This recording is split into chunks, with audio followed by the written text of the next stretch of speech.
이것 하나만 좀 바꿔보시면 좀 많은 게 달라질 겁니다.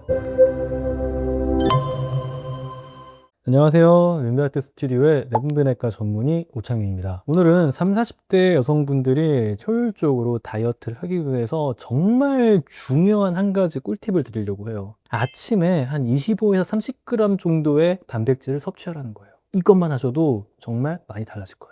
이게 왜 중요하냐면요, 20대 후반 30대 초반에 근육의 피크가 돼요. 그 다음에 우리가 똑같이 활동한다면은 연 한 1, 2% 정도 근육이 조금씩 빠집니다. 물론 근 운동을 더 해주시면은 그 근육량을 유지할 수 있어요. 그러면은 크게 달라지지 않겠죠. 하지만 많은 분들이 더 움직이지 않아요. 그래서 근 감소가 보통 30대 초반부터 발생하기 시작을 합니다. 이것과 맞물려 가지고요, 혈당 능력 처리가 좀 떨어져요. 근육은 감소하는데 오히려 받는 스트레스들은 더 늘어나는 경우가 많거든요. 수면도 오히려 30대, 40대에 더 줄어드는 경향을 보이고요. 실제 이 포도당을 흡수하는 근육의 어떤 질과도 관련이 있어요. 포도당을 흡수하는 능력이 떨어지니까 혈당이 조금 높게 유지되고요. 인슐린이라는 호르몬도 더 많이 나와요. 이게 저장 호르몬이거든요. 이게 많으면 살 진짜 안 빠져요. 호르몬적인 영향 때문에 살이 안 빠지는 거죠. 실제 스트레스 호르몬은 좀 더 높아지는데 이런 에스트로겐과 프로게스테론의 변동폭은 더 높아지면서 달달한 음식을 먹고자 하는 충동성도 올라오죠. 이런 것들이 맞물리는 게 이제 30, 40대거든요. 이때 충분한 단백질 섭취가 어떤 효과를 보일 수 있냐면요, 일단 근육 보호와 합성을 자극해줘요. 좋은 양질의 단백질을 먹을 때 활성화된 mTORC라는 시그널이 있어요. 너무 과활성되면 안 되지만 적정량이 활성화가 돼야 근 합성이 개시가 돼요. 단백질 자체는요, 소화 분해 흡수할 때 이 열 발생이 좀 돼요. 탄수화물이나 지방보다 몇 배 더 높거든요. 같은 열량을 먹더라도요, 이게 포만감도 주지만 그것뿐만이 아니라 과정 속에서 우리 몸이 만들어내는 열 자체도 좀 많다라는 거고요. 포만감 호르몬이 더 많이 분비가 돼요. 여러분들 굉장히 잘 알고 있는 위고비와 같은 GLP-1 성분 있죠. 그것과 PYY 같은 식후에 포만감을 느끼게 하는 호르몬의 분비가 실제로 더 늘어나요. 배가 부르니까 이 이후에 식사를 참을 이유가 없게 되는 거예요. 그런데 이 단백질이 부족하게 식사를 하게 되면은요, 포만감의 호르몬이 부족하게 되고요, 이후에 식사를 여러분들이 의지로 참아야 돼요. 근데 참는다는 것 자체가 스트레스거든요. 그리고 우리의 뇌는 배고프다라고 한다면 점점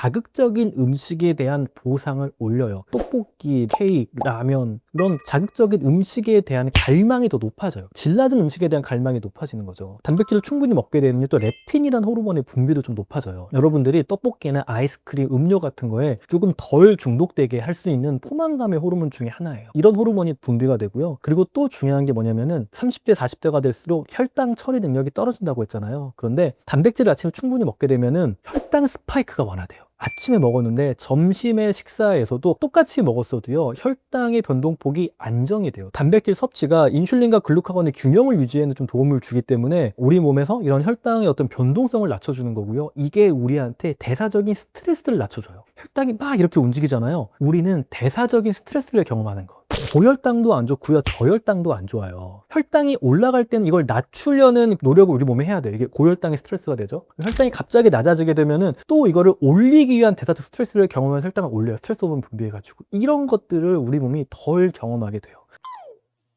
여러분들이 충분한 단백질을 아침에 섭취해 주는 것만으로도 굉장히 다양한 대사적인 이점을 가져갈 수가 있는 건데요. 어느 정도를 먹어줘야 되냐라고 한다면은 1.2에서 한 1.6g per kg per day, 이 정도는 섭취하시는 게 좋다라고 추천을 해요. 이거 생각보다 많은 양이거든요. 60kg 여성이다 그러면 하루에 거의 한 70, 80g 정도의 단백질을 먹어야 되는 거예요. 근데 고기 한 덩어리에 한 20g 들었어요, 단백질이. 계란 3개 먹어야 18g 정도가 돼요. 평소 섭취량이 많지 않았다면은 이 단백질을 흡수하는 것도 우리 몸한테는 열도 만들고 굉장히 큰 노력이 필요한 행위다 보니까 한 끼에 내가 막 80g, 90g 먹는다, 그렇게 먹기도 힘들지만 흡수의 효율이 굉장히 안 좋아져요. 오히려 더부룩할 수도 있고요. 그래서 단백질은 나눠서 섭취하시는 게 좋아요. 아침에 단백질을 섭취한다는 거는 내가 점심 저녁에 단백질을 몰아서 먹지 않아도 된다는 걸 뜻해요. 그리고 아침에 섭취하는 게 중요한 이유는 이후 점심의 폭식이나 그리고 혈당의 불안정성을 보완해 주기 때문에 굉장히 좋은 거예요. 그래서 아침에 저는 최소 25g 정도, 많게는 뭐 30g까지의 단백질을 섭취하도록 좀 이야기를 드리고요. 저희가 흔히 이야기하는 뭐 임시쉐이크 같이 20g, 21g 정도 들어있는 단백질 쉐이크를 두유나 우유 같은 데 섞어 드시면은 이게 25, 30g 정도의 단백질 섭취하시는 거예요. 거기다가 이제 올리브유 같은 거 넣어 드시면은 포만감이 정말 오래 가게 되죠. 그런데 꼭 이런 단백질 쉐이크뿐만이 아니라 계란 3개라든지 정말 더 좋은 건 사실 등푸른 생선이라든지 닭가슴살, 저지방 그릭 요거트에 견과류 넣어서 단백질을 최소 한 20g 정도 맞춰주는 것. 이런 식으로 아침에 충분히 많은 단백질을 섭취하는 것만으로도 여러분들의 호르몬이나 혈당 변동성이나 다양한 것들이 달라져요. 그래서 배고픔은 적게 느끼고요. 스트레스 받는 것도 줄어들어요. 이것도 마찬가지로 쾌락적 식욕이나 이런 감정적 식욕이 좀 줄어들거든요. 똑같이 먹어도 그 이후에 또 혈당 변동성이 줄어들기 때문에 배고픔 자체가 좀 덜해져요. 그리고 우리 몸이 대사적으로 점점 나이가 들수록 취약해지는데 이런 취약함을 좀 덜 경험할 수 있게 해주는 거죠. 정말 간단하게 세팅을 해야 여러분들이 실제 할 수 있고 효용감을 볼 수가 있어요. 아침에 한번 충분한 단백질을 드셔보세요. 이 점심 식사에 내가 어느 정도의 배고픔을 느끼는지, 먹었을 때 배부름을 느끼는 정도와 같은지를 비교하기가 정말 수월하실 거예요.